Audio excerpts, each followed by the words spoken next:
قوم لوط جنہوں نے ایسی برائی کو ایجاد کیا جو ان سے پہلے دنیا میں کسی قوم نے نہ کیا تھا۔ ایسی بدکاری جس کی مثال تاریخ میں کہیں نہیں ملتی۔ اس قوم نے ایسا کیا کام کیا تھا اور ان کا کیا انجام ہوا؟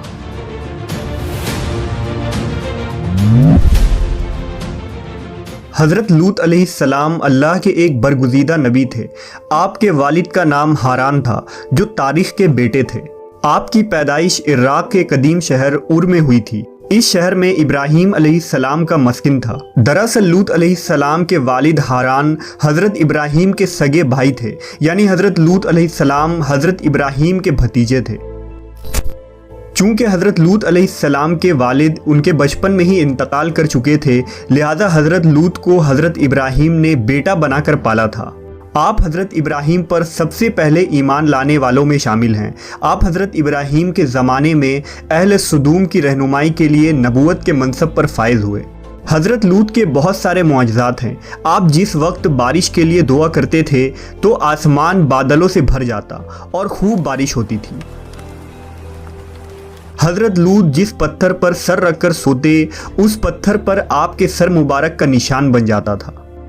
سدوم وہ علاقہ تھا جہاں لوط علیہ السلام مبعوث فرمائے گئے۔ سدوم کے آس پاس 5 نہایت ہی خوبصورت شہر آباد تھے، جن میں سے ہر ایک کی آبادی 1 لاکھ نفوس سے زیادہ ہی تھی۔ یہ علاقے نہایت ہی سرسبز و شاداب اور قدرت کی فیاضی کا حسین شاہکار تھا۔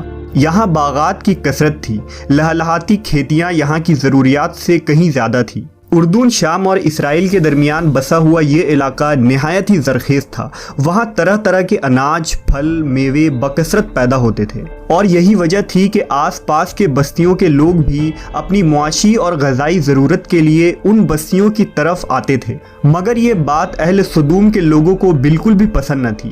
ان کے خیال میں ان کی بستیوں میں پیدا ہونے والے پھلوں، اناجوں اور سبزیوں پر صرف ان کا ہی حق تھا۔ وہ نہیں چاہتے تھے کہ دوسری بستیوں کے لوگ ان کے علاقے میں آئیں۔ ایک دن سدوم کے لوگ اس بات پر غور و فکر کر رہے تھے کہ باہر سے آنے والے لوگوں کو یہاں آنے سے آخر کیسے روکا جائے، کہ ابلیس ایک بزرگ کی شکل میں ان کے محفل میں آیا اور کہا، اگر تم ان سے پیچھا چھڑانا چاہتے ہو تو میرے کہنے پر عمل کرو۔ اس اجنبی بزرگ کی بات لوگوں نے بہت توجہ سے سنی۔ ابلیس نے کہا، میں کل بتاؤں گا۔ دوسرے دن ابلیس ایک خوبصورت جوان لڑکے کی بھیس میں آیا اور انہیں اپنی عورتوں کے بجائے مردوں کے ساتھ فعل بد کرنا سکھایا۔ ابلیس نے کہا کہ اگر تم ان بستیوں کے لوگوں سے نجات چاہتے ہو جو تمہاری بستی میں آ جاتے ہیں تو ایسا کرو کہ جب بھی کوئی شخص تمہارے علاقے میں آئے تو تم لوگ زبردستی اس کے ساتھ اپنی خواہش پوری کرو۔ اس طرح یہ لوگ اس بستی میں آنا چھوڑ دیں گے۔ اپنی نفسانی خواہشات کے لیے مردوں سے بدفعلی اس قوم کا دستور بن گیا تھا۔ یہاں بے حیائی عام ہو گئی تھی۔ حکمراں، سردار، رؤسا، ہر طبقے میں گھر گھر یہ عمل پھیل گئی تھی۔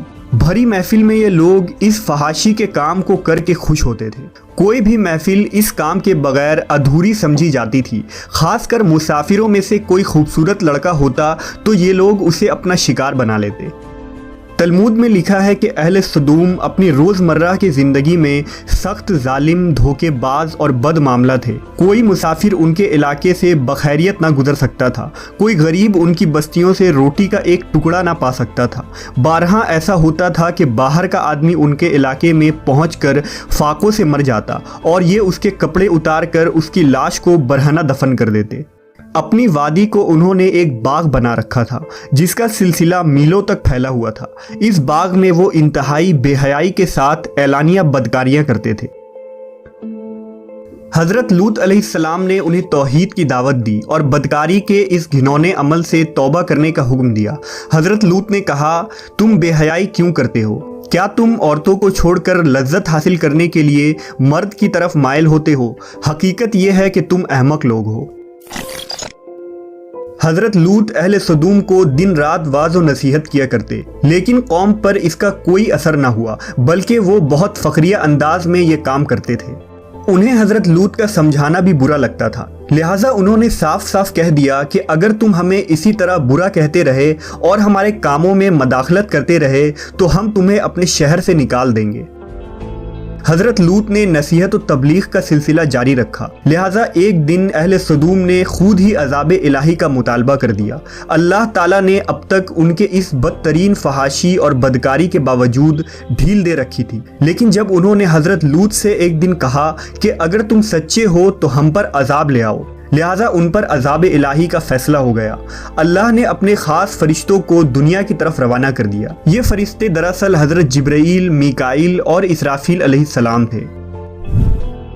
پھر یہ فرشتے حضرت لوط علیہ السلام کے گھر تشریف لے آئے۔ حضرت لوط نے جب ان خوبصورت نوعمر لڑکوں کو دیکھا تو سخت گھبراہٹ اور پریشانی میں مبتلا ہو گئے۔ انہیں یہ خطرہ محسوس ہوا کہ اگر ان کے قوم کے لوگوں نے انہیں دیکھ لیا تو نہ جانے وہ ان کے ساتھ کیا سلوک کریں گے۔ حضرت لوط کی بیوی کا نام وائلہ تھا، اس نے آپ پر ایمان نہ لایا تھا اور وہ دراصل منافقہ تھی، وہ کافروں کے ساتھ تھی، لہٰذا اس نے جا کر اہل سدوم کو یہ خبر دے دی کہ لوط کے گھر نوجوان لڑکے مہمان ٹھہرے ہوئے ہیں۔ یہ سن کر بستی والے دوڑتے ہوئے حضرت لوط کے گھر پہنچے۔ حضرت لوط نے کہا، اے قوم، یہ جو میری قوم کی لڑکیاں ہیں یہ تمہارے لیے جائز اور پاک ہیں، اللہ سے ڈرو اور مجھے میرے مہمانوں کے سامنے رسوا نہ کرو۔ کیا تم میں سے کوئی بھی شائستہ آدمی نہیں؟